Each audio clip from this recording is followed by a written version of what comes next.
친부와 계모에 의해 학대받다가 사망한 인천초등학교 학대 사망 사건의 기자회견을 시작하도록 하겠습니다. 발표에는 사단법인 대한아동학대방지협회 대리님이 발표해 주시겠습니다. 저희 기자회견문을 낭독하도록 하겠습니다. 계모 이수진과 친부 이창원을 아동학대 살해죄 공동경범으로 엄중 처벌하라. 2023년 2월 7일 사망한 인천 초등학생 사건은 그 범행의 잔인함과 잔혹함으로 인해 전 국민의 분노와 슬픔을 안겨주었다.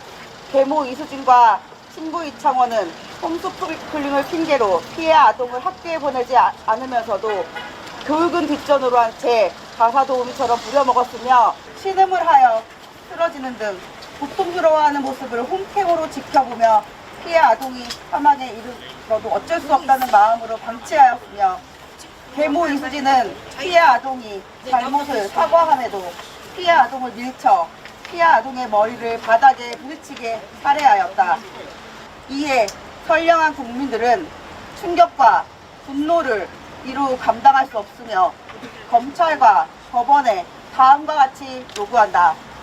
하나, 인륜과 천륜을 저버린 계모 이수진과 친부 이창원을 아동학대 살해 공동정범으로 처벌하라.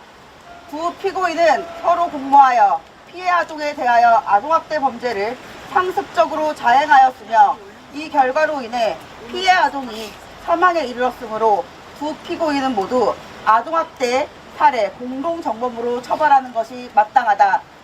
이는 아동학대 유형 중 교육적 방임에 해당된다.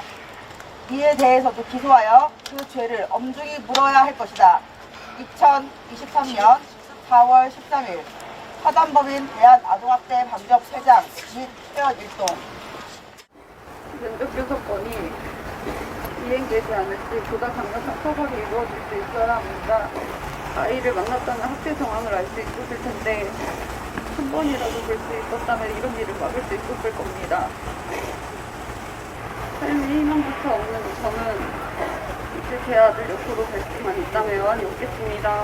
다시는 제 아들 같은 일이 생기지 않도록 이용 가정의 면접교 사건에 대한 권리 강화, 아동학대 방지를 위해 아동범죄는 강력 범죄 사건으로 가해자들의 신상 공개와 처벌이 강화되기를 바랍니다. 다시 한번 사법부의 엄중한 처벌을 강력히 요청드립니다. 아이들이 밝게 웃으며 살아갈 수 있는 사회의 실현을 위해 노력을 기울이고 있습니다. 하지만 2023년 2월 7일 또다시 한 아이가 계모의 학대로 생명을 잃었다는 뉴스를 접하고 하늘이 무너지는 감정을 느꼈습니다. 고 이시우 군은 고작 12살의 아이였고 앞으로 미래가 창창한 소년이었습니다. 피고인 계모는 고 이시우 군에 대한 지속적인 학대를 일삼아 온몸에 셀 수도 없는 숫자의 상처를 냈고 이 중 다수는 강한 분력으로 인해 생긴 외상으로 피해 아동이 경험한 신체적인 아픔과 정신적인 공포의 감정은 상상할 수도 없을. 사망 이틀 전부터 16시간 동안 이러한 지옥 같은 상황을 겪도록 했습니다. 이러한 학대로 인해 피해 아동은 초등학교 5학년의 평균 체중보다 15kg이나 적은 수치인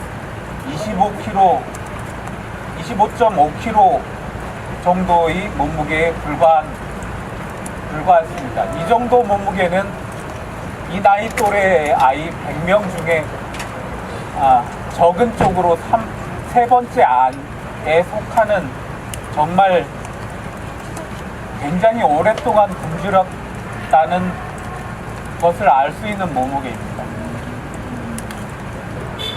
우리 미래의 소중한 아이들이 밝고 행복하게 자라날 수 있는 미래를 위해 사법정의를 세워주시기를 재판부에 부탁드립니다. 2023년 4월 13일 대한소아청소년과 의사회. 네. 본 사건이 발생하자 교육부는 장기 미인정 결석 학생 관리 방안을 발표하였고 약 5,000명의 학생이 조사 대상인 것으로 확인되었으며 비밀 전학 제도의 시행도 발표하였습니다. 이렇게 빨리 조사되고 대응이 가능함에도 불구하고 죄 없는 어린 생명이 비통하게 세상을 떠나게 된 현실이 너무나 유감스럽습니다. 본 교육부의 대책은 교육법 적용 대상입니다. 그렇다면 영유아는 어떻게 관리할 것인지 보건복지부에 질의합니다. 그리고 이러한 대책을 발표할 때마다 현장에서는 법적 강제력 부족 등의 한계를 지적하며 제대로 진행되지 못하고 있습니다. 이러한 법의 한계는 이미 2020년 정인이 사건에서 지적되었으나 법무부는 지난해부터 분리조치 제도 법제화를 검토하고 있다는데 언제 될지 매우 궁금합니다. 결국 즉흥적으로 유형별 대응을 발표하고 법의 한계로 인한 유명무실의 대책이 반복되고 있는 것입니다. 그래서 바뀐 것 같지만 바뀌지 않은 세상에서 살고 있다는 생각이 매우 강하게 듭니다.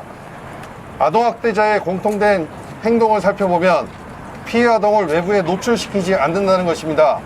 이러한 아동학대자의 행동을 이용하여 아동을 외부에 노출시키도록 의무화하면 조기에 피해 아동을 발견할 수 있으며 사망 시 원인을 정확히 밝힐 수 있습니다.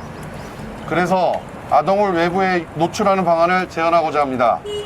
부모가 영유아 예방접종을 거부하더라도 그 시기에 맞춰 의무적으로 진료를 받도록 하면 영유아가 특별히 질병이 없더라도 주기적으로 의료인에게 확인이 됩니다.